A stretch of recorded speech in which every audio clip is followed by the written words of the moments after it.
aasta algust kõigile, et kui me möödunud aastal Hanna Milleriga, kelle töid te siin saalis näete, plaanisime seda kohtumist, siis me veel ei teadnud, et just 12. jaanuaril algab raamatukogude aasta. Aga nüüd selle õnneliku kokkusattumisena oleme me siin koos ja raamatukogude aasta algab ühislugemisega või ettelugemisega möödunud aasta kõige populaarsemast raamatust, mis rahva, kooli ja teadusraamatukogudes laenutati ja suurte laenutuste top 1 on siis Mudlumi Mitte ainult minu tädi Ellen ja lasteraamat oli Piret Raua Tobias ja teine B. Seda loetakse meil lasteosakonnas. Aga nüüd me loeme siis siit katkendist, igaüks meist loeb ühe lõigu, nii et ma palun Hannal alustada. Aitäh! Mudlum Mitte ainult minu tädi Ellen. Lehekülg 138, 139. Ma pean maski ära võtma, sest muidu lähevad prillid uduseks. Ja mis siis, et sured ära? Mis vahet seal on, vara või hilja? Ega sellepärast ei saa oma elu elamata ja raamatuid ostmata jätta. Fesaris jäi mulle silma üks Jaako Hallase postitus, kus ta postuleerib, et uus pole tingimata parem ja et olevik võiks olemata olla ja kõik kirjanduse, kunsti, muusika ja nõnda edasi saavutused on ammu ära olnud ja loodud enne meie aega. Mul korra kihvatas selle peale. Peaaegu juba oleks käsi tõusnud mingit kommentaari lisama. Aga ei, ma juba ammu ei kommenteeri midagi. Lasin niisama mööda. Mis kasu sest on? Las ta arvab nii. Tema õigus, milleks vaielda. Minu arvamine selles asjas on teistsugune.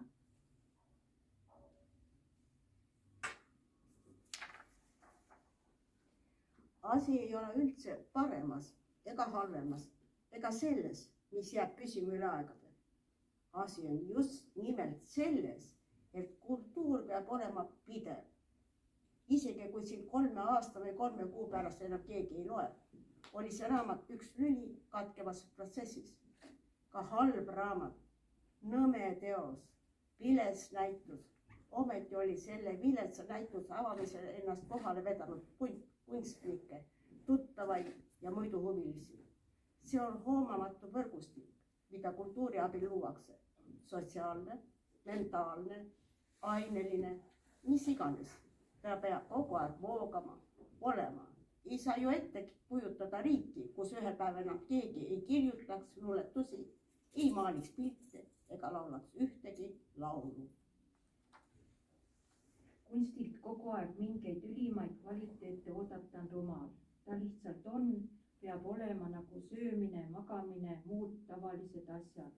Looming ja loomine on tavaline, lihtne elu avaldamise vorm. Ja mis siis, kui seda kehva näitust või keskpärast raamatut aasta pärast keegi ei mäleta? Korraks oli tore vähemalt pundil inimestel, kes ennast ühte kohta kokku ajasid, et kultuurselt koos olla. Niisama nagu kaovad majad ja kohad ja raamaturiiulid ja inimesed, nii kaovad unustuse hõlma ka raamatud, mida need inimesed lugesid ja pildid, mis neil esikus rippusid ja teatritükid ja vanad ajakirjad. Ega siis sellepärast ei oleks nad pidanud olemata olema.